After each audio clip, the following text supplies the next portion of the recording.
Okay, we're going to move on to the next step in the phases of change, and that is research and resource gathering.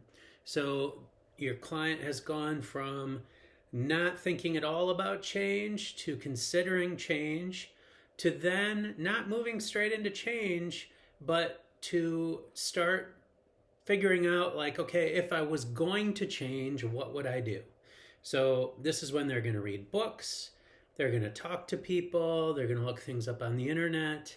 They might, let's say that it's a fitness goal that they decide to pursue. They might start looking at gyms, finding out what membership options are. They might start, looking at running shoes or plotting out running courses or talking to friends about, how should they run. Maybe they subscribe to a magazine. They're basically trying to gather all the information, all the resources that they need if they actually were going to start working this change process.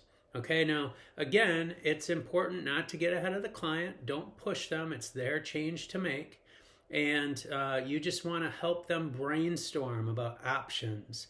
Again, going with the fitness option, maybe a trainer, or a gym, or of an interview or a podcast or something, and you can contribute those bits of information.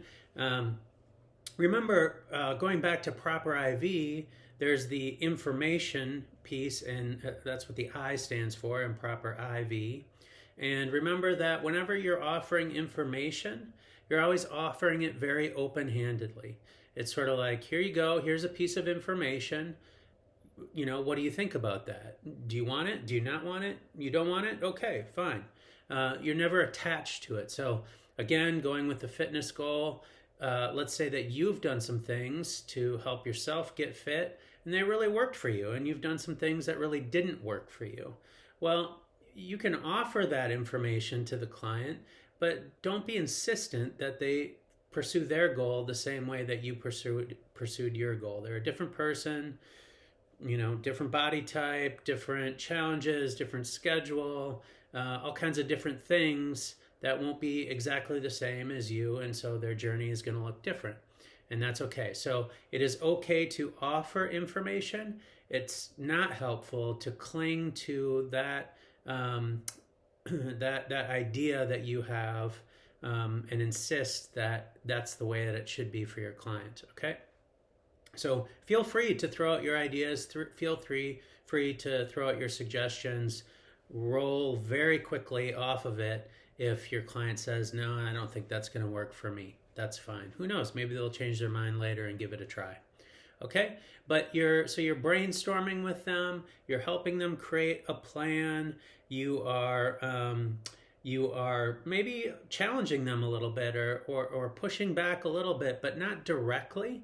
If they suggest something that you just are, knowing them, and knowing their history, and maybe knowing some of their limitations, you can reflect back to them things that you hear that might not work out or might be slightly problematic. So, use your reflections, use your open questions to really get them to sort of think through their plan and try and expose any pitfalls that you see that might come up for them. But again, you're not directly saying, man, I don't know if that's going to work for you. You're going to say something like, okay, you're telling me that you want to get up at 4 a.m. every morning and go for a 5-mile run before the rest of your family wakes up. Help me understand how much sleep you're going to get the night before. What time would you need to go to bed? What time would your kids need to go to bed? What time would your spouse need to go to bed? How sustainable do you think that is? Could you do that 5 days a week, 6 days a week, 7 days a week? What's your plan? And you just ask questions and you reflect back what you hear. And if there is a hole in the plan, hopefully they'll notice it. But even if they don't, that's okay. Let them go out, give it a try, come back, tell you how it went. Be ready to encourage them to keep going if their plan failed, and validate for them that, change is a process, and often it takes many iterations before you get a plan that works the way that you want it to work.